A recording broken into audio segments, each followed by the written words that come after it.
তিন নম্বর হলো শুক্র মোল্লা। সারা সপ্তাহ নামাজ পড়ে না, শনিবার নামাজ পড়ে না 5 ওয়াক্ত, রবিবার 5 ওয়াক্ত, সোমবার 5 ওয়াক্ত, মঙ্গলবার 5 ওয়াক্ত, বুধবার 5 ওয়াক্ত, বৃহস্পতিবার 5 ওয়াক্ত, শুক্রবার 4 ওয়াক্ত, মানে 39 সপ্তাহে 39 ওয়াক্ত নামাজ পড়ে না। আর জুমার দিনে গিয়ে আল্লাহু আকবার জাতে কপালে হয়ে যায়। হ্যাঁ, আমি যুবককে জিজ্ঞেস করলাম, কি গো তুমি শুধু জুমার নামাজ পড়ে কেন গো?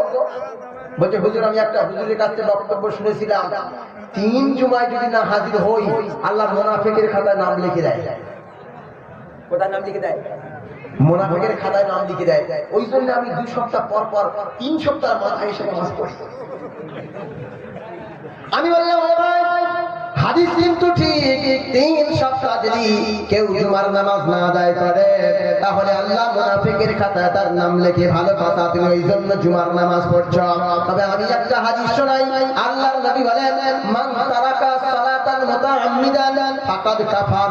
যে ব্যক্তি ইচ্ছা করে নামাজ ছেড়ে দিল ওই ব্যক্তি কুফরি করলো। তার মানে সপ্তাহে 39 বার কুফরি করে। আর জুমার দিনে মুনাফিকের খাতা থেকে নাম তোলার জন্য জুমার নামাজ পড়ে। আল্লাহর ওলি, হ্যাঁ, সারা বছর কোনো নামাজ নাই, জুমার দিনে নামাজ পড়া চায়। ও ছুটে গিয়ে কত বাজবে? ও 12:30 বেজে গেছে, ও লাভ মেরে পুকুরে পড়েছে। আর ভারতবর্ষের লোক গালে পানি দিচ্ছে কি নাকে পানি দিয়ে দেখার দরকার নেই, লাভ মেরে উঠেছে। উঠে কোন রকম একটা জামা পড়েছে, জামাটা পরে ছুটে এসে মসজিদে এসে দেখি এই তুই উল্টো জামা পরে এসেছিস কেন? বলছি বুঝি মোটে সময় নেই। মানে ও এমন পাকা ধানে ওর গরু পড়েছে, ওর কোনো সময় নেই। সম্মানিত 4 নম্বর মোল্লার নাম হলো পাঁচু মোল্লা। এই যে বসে আছে পাঁচু মোল্লা হলো দিনে 5 বার যে নামাজ পড়েন। একবার ফজরের সময় পড়ে, একবার যোহরে পড়ে, একবার আসরে পড়ে, একবার মাগরিবে পড়ে, একবার এশায় পড়ে। দিনে 5 বার যে মোল্লা নামাজ পড়ে ওই মোল্লার নাম হলো পাঁচু মোল্লা। আর পাঁচু মোল্লা এই গ্রামে মাত্র 15 জন। যারা জুমার মানে যারা ফজরের সময় হাজির হয় এরাই হলো পাঁচু মোল্লা। আর এগুলো কারা? এবার বলবো। 1 নম্বর হলো ঈদ মোল্লা, 2 নম্বর রমজান মোল্লা, 3 নম্বর শুক্র মোল্লা, 4 নম্বর পাঁচু মোল্লা, 5 নম্বরটা থাক বলবো না। বলবো? গাড়ি যেতে দেবেন তো? মারধর করবেন না তো? ভয়তে বলতে পারছি না, বলবো? আপনারা অনুমতি দিচ্ছেন তো? আর আমি কিন্তু বলছি না, অনুমতি দিচ্ছে বলে বলছি কিন্তু। 5 নম্বর হলো আলু মোল্লা। কি মোল্লা? আলু মোল্লা।